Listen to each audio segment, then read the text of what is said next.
Courtship displays can be spectacular to watch. From their elaborate calls and flight displays, they show off their amazing displays of avian abilities.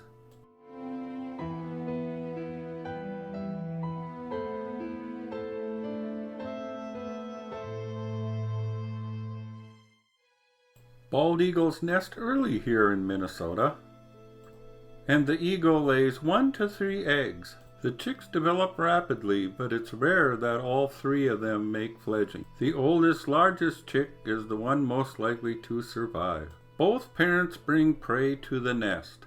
They tear the food into small pieces, and they feed directly to the young at first. After about 3 to 6 weeks, they drop the food for the young to peck it.